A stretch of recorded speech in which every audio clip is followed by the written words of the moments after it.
कल हम लोगों ने लॉ ऑफ डिमांड कंप्लीट किया था।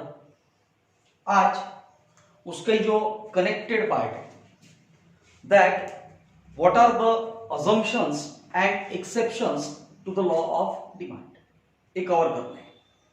बराबर। कल मैंने आप लोगों को बताया था कि भाई बोर्ड एग्जामिनेशन में अगर क्वेश्चन पूछा गया तो there are chances that question will be like this, what is law of demand and explain its assumptions as well as exception. Law of demand यानी क्या और लॉ ऑफ डिमांड के assumptions क्या क्या है as well as law of demand के exceptions क्या क्या है, ये दोनों भी बातें उसमें कवर होनी चाहिए। बराबर। नाउ लॉ ऑफ डिमांड बताते समय बताया गया that there is an inverse relationship between the price and quantity demanded. अगर प्राइस ज्यादा है तो क्वांटिटी डिमांडेड कम रहेगा, अगर का प्राइस कम है तो क्वांटिटी डिमांडेड ज्यादा रहेगा। Clear? Now before starting with assumptions and exception, let's say I will start with a small topic, why demand curve slopes downward from left to right. कल जब लॉ ऑफ डिमांड का statement लिखा, सेटेरिया paribus और other things remains constant. If price of product increases, the quantity demanded decreases, and if price of product decreases, the quantity demanded increases. उसके बाद में एक example लिया था, price of mango and quantity demanded of mango.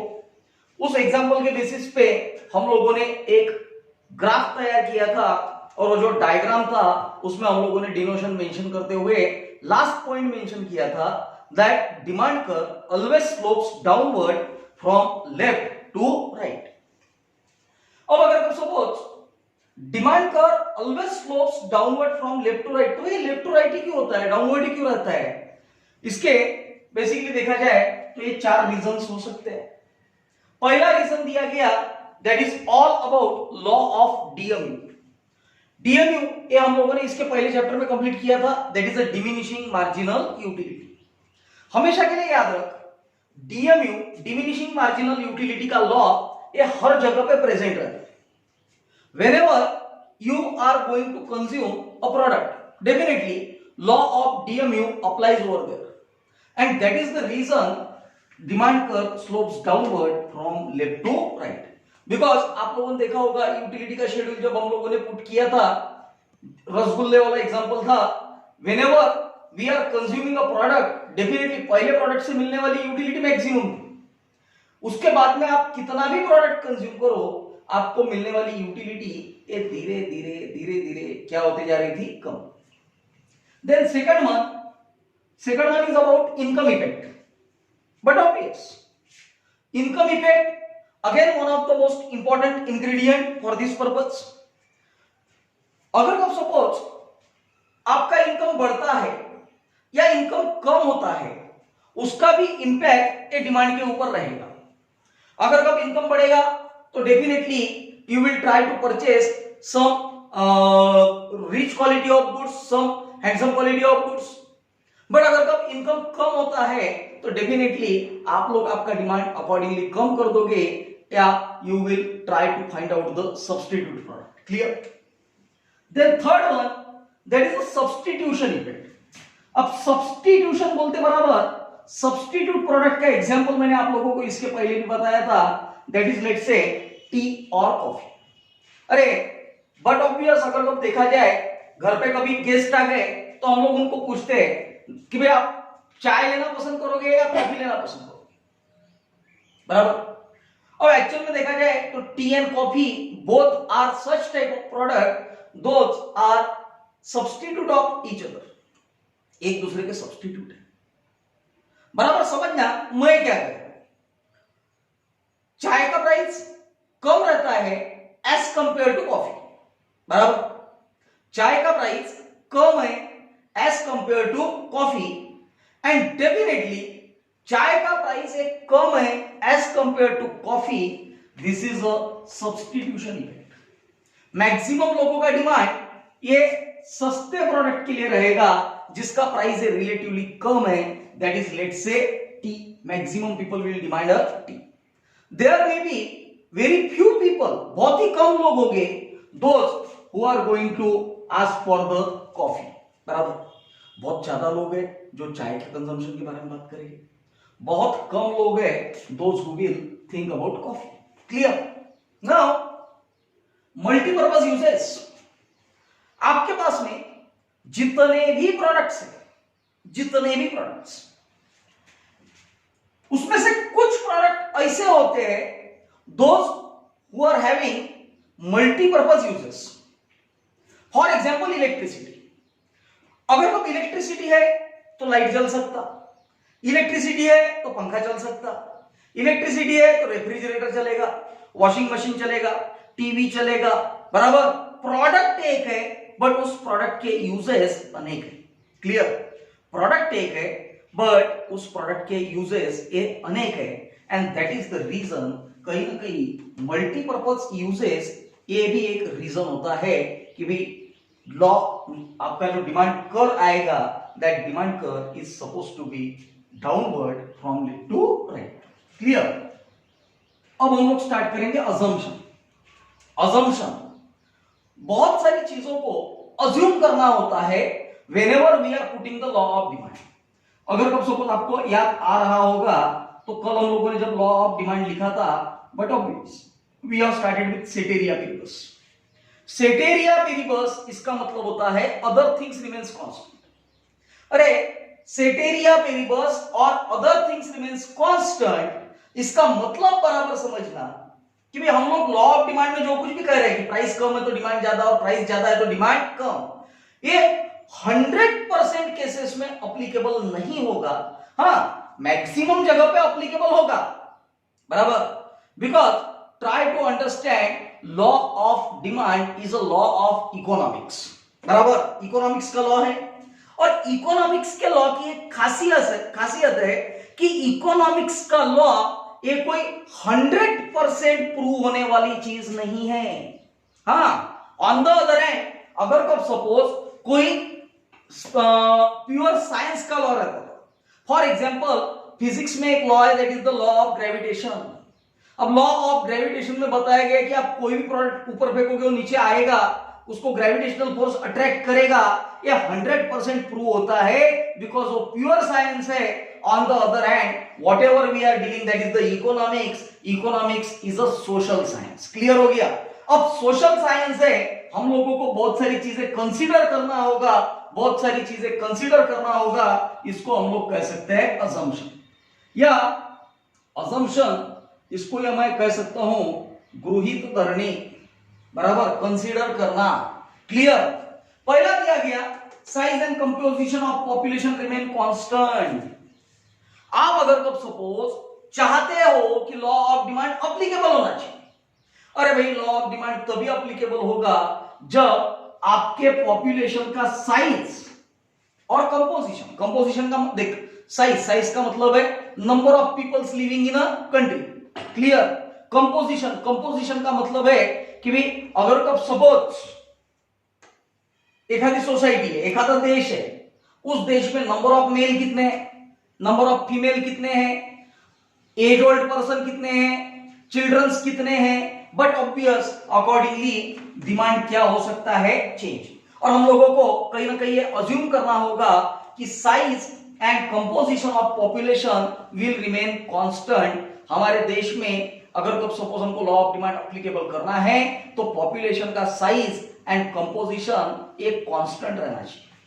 For example बेटा एखादा देश है, एखादा कंट्री है जहां पे number of females are more as compare to number of male, भाई वहां पे महिलाओं की संख्या ज्यादा है और पुरुषों की संख्या कम है। अरे सीधा हिसाब है, अगर कब महिलाओं की संख्या ज्यादा है as compare to male, definitely कहीं ना कहीं वहां पे फीमेल ओरिएंटेड प्रोडक्ट ज्यादा बेचे जाएंगे as compare to male oriented product, बराबर।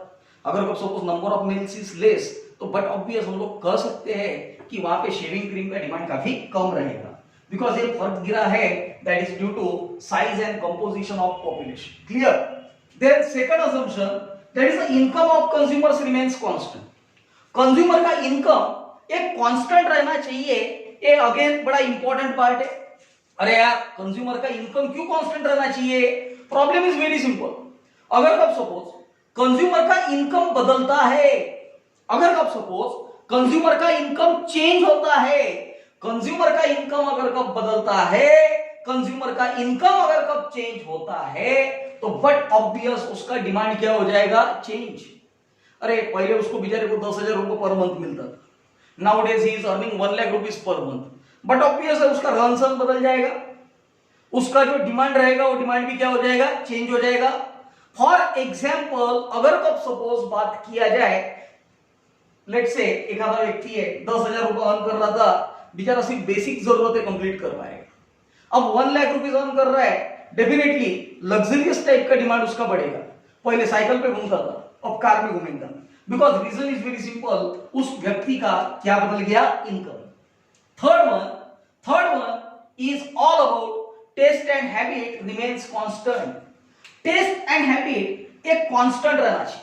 ट्राई टू बिलीव मी, अगर कब सपोज लोगों का टेस्ट बदलता है, लोगों की हैबिट बदलती है, बराबर? अगर कब टेस्ट बदलता है, हैबिट बदलती है, बट ऑब्वियस है लोगों का स्पेसिफिक प्रोडक्ट का डिमांड क्या हो जाएगा? चेंज। ख्याल देना, फॉर एग्जाम्पल अगर कब सपोज एक बात करोगे, आप लोग जब छोटे थे maximum time you were demanding a product like बोरकोट, क्लियर? बट नाउ अब कहीं ना कहीं ग्रोन अप हो गए, अब आपका बोरकोट का जो टेस्ट था वो डेवलप नहीं होता है समय के साथ में। नाउ जो यंग क्राउड है they don't prefer to have a बोरकोट, वो लोग बोरकोट खाना पसंद नहीं करेंगे। रहा सवाल habit, again same thing, habit भी समय के साथ में अगर कब चेंज होता है तो लोगों का डिमांड क्या हो जाएगा? चेंज। हैबिचुअल प्रोडक्ट्स रहते हैं, फॉर एग्जांपल सिगरेट हो गया, अल्कोहल हो गया। अभी अल्कोहल का तो बेस्ट एग्जांपल है, अभी रिसेंट सिनेरियो देखा होगा, लॉकडाउन के चलते जैसे कुछ स्टेट्स में लिकर शॉप ओपन हो गए, बट ऑब्वियस वहां पे लिकर परचेस करने वालों का डिमांड अचानक से बढ़ गया, बराबर? बिकॉज ट्राई टू अंडरस्टैंड, ये हैबिट है लोगों की। क्या है? Habit, clear? Then no change in expectation about the future price change. Future में प्रोडक्ट का प्राइस क्या रहेगा इसका एक्सपेक्टेशन नहीं करना चाहिए, बट ऑब्वियस बहुत सी बार ऐसा होता है कि आप लोगों ने देखा होगा जो फार्मर लोग हैं, जो किसान लोग हैं, बेचारे खेत में कुछ तो भी प्रोडक्शन लेते हैं। फॉर एग्जांपल अपने विदर्भ की बात करोगे तो बहुत सारे फार्मर्स लोग ये सोयाबीन या कॉटन ऐसे प्रोडक्ट का खेती करते हैं। अब होता क्या है, सोयाबीन का खेती कर लिया, सोयाबीन आ गया खेत में, बट फार्मर उसको इतने आसानी से मार्केट में नहीं बेचता। खेत में से प्रोडक्ट घर पे लेके आएगा, फिर कुछ समय वो वेट करता है, बिकॉज उसका एक्सपेक्टेशन रहता है कि आने वाले समय में कहीं ना कहीं उसका प्रोडक्ट मार्केट में अच्छे दाम पे बेचे जाएगा। एंड बट ऑब्वियस ये ऐसा एक्सपेक्टेशन नहीं होना चाहिए, that is another assumption. Then it goes with the substitute and complementary product. Now try to understand, substitute का एग्जांपल अभी बताया था, दैट इज अ टी और कॉफी। कॉम्प्लीमेंट्री यानी ऐसी चीजें जहां पे दो या दो से ज्यादा प्रोडक्ट एक के ऊपर डिपेंड है। For example let's say car and another is petrol. अरे first is a car and another is a petrol. होता क्या है, ये जो सब्स्टिट्यूट गुड्स है एंड कॉम्प्लीमेंट्री गुड्स है, बट ऑब्वियस एक प्रोडक्ट का प्राइस बदलेगा तो उसका इंपैक्ट दूसरे के ऊपर आएगा। कल जाके अगर चाय और कॉफी ये दोनों का प्राइस सेम हो गया, अबे चाय और कॉफी ये दोनों का प्राइस अगर कब सेम हो गया तो but obvious people will shift their demand from tea to coffee, बराबर? Because as compare to tea, coffee is a superior product, clear? Then it goes with a car and a petrol, again same thing. Car and petrol दोनों भी product एक दूसरे के लिए complementary है। सिर्फ आपके पास में कार अवेलेबल है, but if you don't have petrol और diesel you can not run a car. या आपके पास में पेट्रोल या डीजल अवेलेबल है, but you don't have a vehicle, you don't have a car, let's say you may be having a bicycle, but obvious उसका भी कोई उपयोग रहेगा नहीं। इसीलिए कहा गया price of substitute and complementary goods remain constant. Last one that is the government policy remains constant. बड़ा इंपॉर्टेंट है, गवर्नमेंट का पॉलिसी क्या है वो भी कांस्टेंट रहना चाहिए। बिकॉज प्रॉब्लम इज दैट अगर कब सपोज गवर्नमेंट का पॉलिसी बदलता है, अगर कब सपोज गवर्नमेंट का पॉलिसी बदलता है तो बट ऑब्वियस पर्टिकुलर प्रोडक्ट का प्राइस ये बढ़ सकता या पर्टिकुलर प्रोडक्ट का प्राइस ये ऑटोमेटिक कम हो सकता है। क्लियर? सो कहीं ना कहीं गवर्नमेंट का जो पॉलिसी है that policy must remain constant. Then ये हो गए सबके सब assumptions. Now we will be starting with the exception. Exception इसको हम लोग अपवाद कह सकते हैं। बट ऑब्वियस हमारा लॉ तो कह रहा है कि प्राइस कम है तो डिमांड ज्यादा है, अगर का प्राइस ज्यादा है तो डिमांड कम है। अरे प्राइस ज्यादा डिमांड कम, प्राइस कम डिमांड ज्यादा, ये तो हो गया लॉ। बट बहुत सारे प्रोडक्ट ऐसे रहते हैं those which are exception to the law of demand. बराबर, ये ऐसी चीजें हैं जो लॉ ऑफ डिमांड के अनुसार प्रूव हो सकती नहीं। For example let's say gibbon goods. Gibbon goods का कंसेप्ट ये दिया था सर रॉबर्ट गिफेन ने। किसने दिया था? Sir Robert Giffen. Sir Robert Giffen एक इकोनॉमिस्ट है एंड अल्टीमेटली उन्होंने इस प्रोडक्ट को ढूंढ के निकाला था, इस वजह से इसका नाम उन्हें दिया गया। अब गिफेन गुड्स इसका मतलब होता है लो क्वालिटी गुड्स, ऐसे प्रोडक्ट जिसकी quality up to the mark नहीं है। Now try to understand original ghee and उसका सब्स्टिट्यूट प्रोडक्ट है डालडा। अरे ओरिजिनल घी एंड उसका सब्स्टिट्यूट प्रोडक्ट क्या बोला मैंने? Dalda. Now try to understand, आज अगर तो दोनों भी प्रोडक्ट के रेट का बात करोगे, original ghee is somewhere 600 rupees kilo. अरे ओरिजिनल घी की प्राइस 550 से लेके 600 रुपए किलो तक रहती है। डालडा की अगर बात करोगे तो कंपैरेटिव प्राइस बहुत कम है, 100 रुपीज 120 रुपीज के आसपास पर किलो मिलेगा। नाउ ट्राई टू अंडरस्टैंड, लोगों को पता है ओरिजिनल घी कभी भी अच्छा रहता एज कंपेयर टू डालडा। अरे बराबर, डालडा ये सुपेरियर प्रोडक्ट है क्या? नहीं। Which one is a superior product? Superior product is a ghee. But होता क्या है, लोग नॉर्मली अफोर्ड नहीं कर सकते घी को, लोगों के पास में उतना पैसा उपलब्ध नहीं है कि लोग ओरिजिनल घी परचेस कर पाएंगे। फिर लोग क्या करते हैं? People usually try to have substitute for ghee. Now which is a substitute? Dalda. लोगों को ऑलरेडी पता है कि भाई डालडा ये प्रोडक्ट अच्छा नहीं है, अपने सेहत के लिए भी हानिकारक है, still people are making a demand for inferior quality product. Wording बराबर देखना, कोणता प्रोडक्ट कहा मैंने? Inferior quality. इंफेरियर क्वालिटी इसका मतलब है ऐसा प्रोडक्ट जिस प्रोडक्ट का क्वालिटी ये इतना अच्छा नहीं है। बराबर, अब इंफेरियर क्वालिटी प्रोडक्ट रहेगा तो बट ऑब्वियस उसका फर्क तो गिरेगा। Clear? Then second one that is a prestige goods. कौन-सा? प्रेस्टीज। प्रेस्टीज गुड्स इसको मैं नाम दे सकता हूं लग्जरियस गुड्स।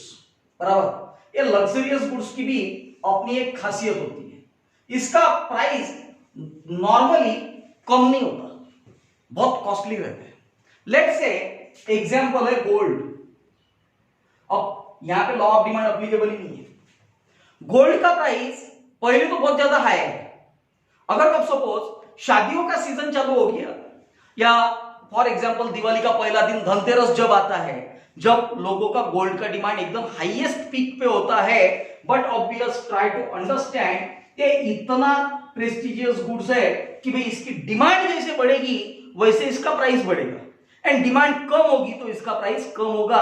ये प्रोडक्ट अपने लॉ ऑफ डिमांड में एप्लीकेबल नहीं है, इसी वजह से इसे कहा जाएगा exception. Third one, price illusion या कंज्यूमर साइकोलॉजिकल बायस। अब बहुत सारे लोग ऐसे होते हैं those who suppose to be a price illusion करने वाले। प्राइस इल्यूजन करना यानी क्या? तो बट ऑब्वियस ये ऐसे लोग रहते हैं जिनका साइकोलॉजिकल इफेक्ट अलग ही रहता है। ये लोग सिर्फ ब्रांड के पास में दौड़ते हैं। नॉर्मल प्रोडक्ट, अरे भाई ब्रांडेड प्रोडक्ट हमेशा अच्छा ही रहता है ऐसा नहीं है, कभी कभार ऐसा भी होता कि एखादा लोकल प्रोडक्ट है। अब कौन सा प्रोडक्ट है? Local product, and quality of local product is quite good as compared to branded product, but ये psychologically biased लोग हैं, इन लोगों के दिमाग के अंदर एंट्री फिट रहती है कि भाई मेरे को एक आधा प्रोडक्ट परचेस करना है तो वो वही प्रोडक्ट परचेस करते हैं, वो दूसरा प्रोडक्ट परचेस नहीं करते। Getting the thing? For example कपड़े लेने के लिए अगर कब गए मार्केट में, नॉर्मल दुकानों में भी बहुत अच्छे कपड़े मिलते हैं, बट कुछ लोग ऐसे रहते हैं those who prefer to purchase cloth from Raymonds only. और यार वो रेमंड्स में जाके ही खरीदेगा। कुछ ऐसे भी रहते those who will purchase it from Peter England, अरे बट ऑब्वियस आप पीटर इंग्लैंड में से ही खरीदोगे, आप रेमंड में से ही खरीदोगे, क्या हो गया, you are giving preference to brand, आपने कौन सी चीज को प्रेफरेंस दिया, brand, and but obvious brand को प्रेफरेंस दोगे तो again this is exceptions to the law of demand. Demonstration effect, demonstration करके बताना, इसका मतलब है एक्सपेरिमेंट करके देखना। अब नॉर्मली आप लोगों ने देखा होगा टीवी के ऊपर बहुत सी बार प्रोडक्ट की एडवर्टाइजमेंट जब आती है तो वो लोग डेमोन्स्ट्रेशन करके बताते हैं, क्या करके बताते हैं, demonstration. For example life boy का हैंड वॉश किया और उससे हाथ धोते बैठे तो उसमें सिर्फ एक कीटाणु बचता, बाकी के हैंड वॉश से अगर कब हाथ धोते बैठोगे तो बहुत सारे कीटाणु बच जाएंगे। एक कहीं ना कहीं क्या करके बता रहा है, demonstration, and but obvious demonstration effect अगर कब सपोज देखा जाए तो लोगों का डिमांड अचानक से क्या हो जाता है, चेंज। नाउ अगर कब सपोज लाइफ बॉय का एडवर्टाइजमेंट आप लोगों ने देख लिया, लाइफ बॉय हैंड वॉश, अरे यार लाइफ बॉय हैंड वॉश अगर कब इस्तेमाल करोगे तो सिर्फ एक कीटाणु बच रहा है, लोगों का क्या हो जाएगा, people will go over there and demand for Lifebuoy hand wash, बराबर। एक्चुअल में ये फॉल्स डेमोन्स्ट्रेशन रहते हैं, ये डेमोन्स्ट्रेशन कुछ सही रहते नहीं। अनदर एग्जांपल, लेट्स से आप लोगों ने एडवर्टाइजमेंट कभी देखा होगा कि भाई रिन जो कपड़े धोने का सोप आता है उसका एक एडवर्टाइजमेंट बताया जाता है, पानी बचा लिया बोलते 2 बकेट, अरे ट्राई टू अंडरस्टैंड, पानी बचा लिया, कहीं ना कहीं क्या करके बता रहे हैं, डेमोन्स्ट्रेशन। या बहुत सी बार आप लोगों ने देखा भी होगा 2 ऐसी बकेट रखी हुई रहती, दोनों बीच में एक शर्ट डाला जाता है व्हाइट कलर का, एक इसमें से बिल्कुल पूरा कंप्लीट व्हाइट निकलेगा, एक इसमें से इतना व्हाइट नहीं निकलता, कंपैरिजन करके बता रहे हैं, डेमोन्स्ट्रेशन करके बता रहे हैं, सो this is a demonstration. Ignorance, now कुछ कस्टमर ऐसे भी रहते हैं जो चीजों को इग्नोर करते हैं, उनको मार्केट से कोई लेना देना नहीं रहता है। फॉर एग्जांपल उसको घर से बोला गया 5 किलो शक्कर लेके आना, वो बिल्कुल रट्टा मारते हुए जाएगा रास्ते से, 5 किलो शक्कर 5 किलो शक्कर 5 किलो शक्कर, दुकान में जाता 5 किलो शक्कर, बोल कितने पैसे हुए, ये ले, जा रहा घर पे, अरे बराबर। ना उसने मार्केट में किसी को कंपेयर किया, ना कुछ, ये होते हैं इग्नोरेंस वाले। एंड देन स्पेक्यूलेशन, स्पेक्यूलेशन इसका मतलब है चीजों को स्पेक्यूलेट करना, फ्यूचर में एखादे प्रोडक्ट का प्राइस क्या रहेगा इसको स्पेक्यूलेट करना इसका मतलब होता है अंदाज लगाना, बराबर। एंड बट ऑब्वियस बहुत सारे लोग ऐसे होते हैं जो अंदाज लगाते हैं कि भाई फ्यूचर में प्रोडक्ट का प्राइस क्या रहेगा और फ्यूचर में प्रोडक्ट का प्राइस क्या नहीं रहेगा। So this is what all about the exceptions to the law of demand. इतना होते बराबर और कहीं जाके law of demand with assumption and exception a topic clear. Done. Now in next chapter we will go with variation and changes in demand.